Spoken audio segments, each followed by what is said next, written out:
Manchester City 5, Arsenal 0. I must admit, I was in my I was on the bike yesterday, doing a little bit of working out before I went to Liverpool, and I was watching that first half, and I was shouting and screaming at the TV in frustration at the Arsenal defence. So I can only imagine what it must have been like to be at the Etihad yesterday. Arsenal fan Pippa Monique joins us. She was there at the Etihad yesterday. Very good afternoon to you.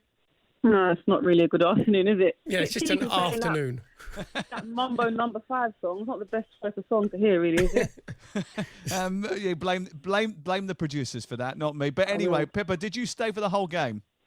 Yes, I'm actually shocked myself. I always will. I will always support my team. I was there, till the very end. I must admit, I think after the fourth goal, I sat down. Every away game, we're not allowed to stand at the Emirates. Every away game, I stand up, sing to the end. But I think that's the first away game that I sat down. After the fourth goal, I mentally locked out. But I was there till the end.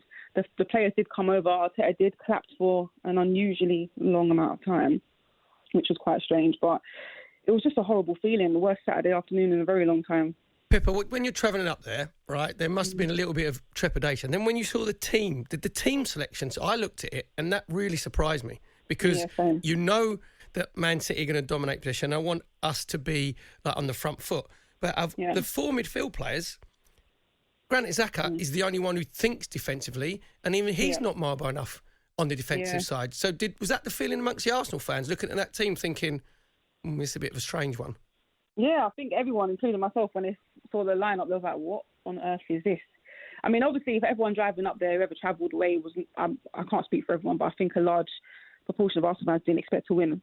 But a performance like that, we know City are going to hold on to the ball a lot, but what was it, 91% possession? Something crazy?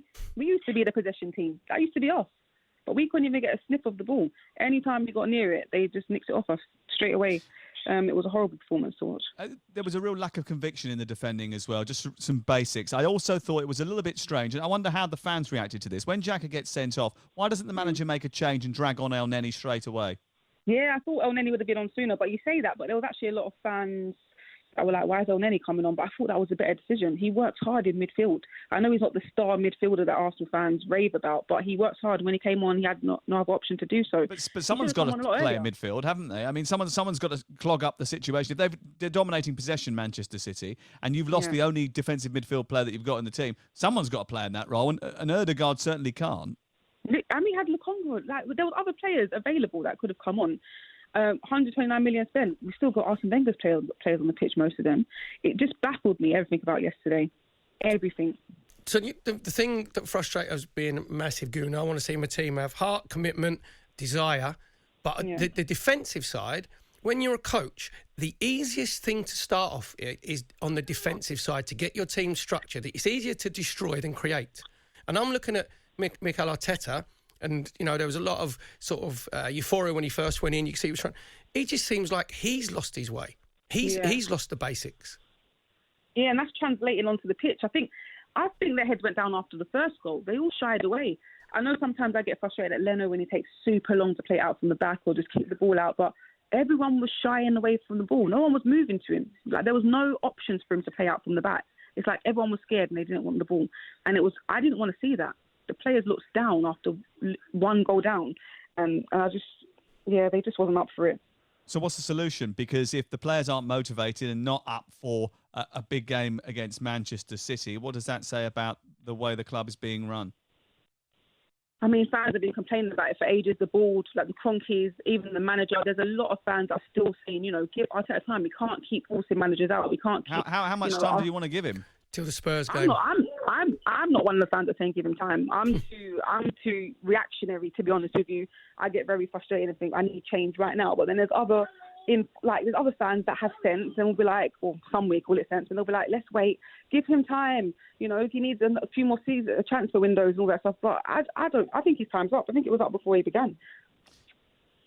I mean, I have a little bit of a problem with the terms of the way that the club do their recruitment. Obviously, handing out a contract last year to Aubameyang seems to be a mistake. Signing Willian seems to be a mistake. Xhaka seems to be a mistake. Kolasinac was leaving in the summer, and now he's playing at centre-half. I mean, it all seems to be a bit muddled. Yeah, I agree with everything there, but I wouldn't say that I think handing Aubameyang contract was a mistake. At the time, At the time that happened, I thought that was the best thing to happen. Obviously, it hasn't manifested into what fans wanted it to be because he's not getting the service, he's not scoring goals like he used to be. But of all the players you just mentioned, that's not the one I'm angry about the most. Yes, I'm disappointed. I'm more angry about Kolasinac still being in that 11. I'm still angry that Xhaka's been handed a new contract. He's got more red cards than he has anything else for Arsenal, more than in trophies, anything. That's the problem. Those players are supposed to be the leaders. They're the senior players.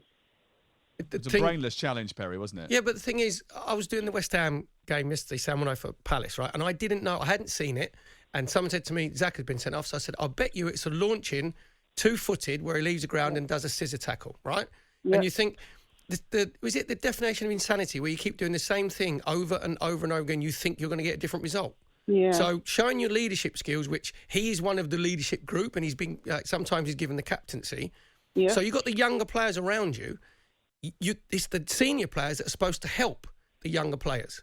And that's not leading by example. And I think it comes all the way from the top with ambition and leadership. And if there isn't any, that gradually trickles down and comes in to the team that's playing. And what's the feeling with Callum Chambers and Rob Holding? Because I'm looking at them too. They're not young players anymore. They're 25, 26. They don't seem to me like they've kicked up, like they've improved at all. They haven't. The fact that they're our two English centre-backs, or, Chambers plays right-back sometimes, they haven't been called up to the senior national squad. And that just says a lot. That says everything we need to know about our senior English players in the squad. They're not up to the standard, and it's a shame, because they've been here for so long. They've been here under Wenger. It was promising having Rob Holding him. We was looking forward to what he could be. But it hasn't progressed into anything at all. Pippa, thank you very much. Sorry you've had such a bad weekend. Hope the rest of the weekend is much better for you. That's Arsenal fan Pippa Monique, an influencer. She was at the Etihad yesterday watching her team lose by 5-0. The Sunday Session with Sam Matterface. Every Sunday afternoon on AM, on DAB, via the talkSPORT app and on your smart speaker. talkSPORT.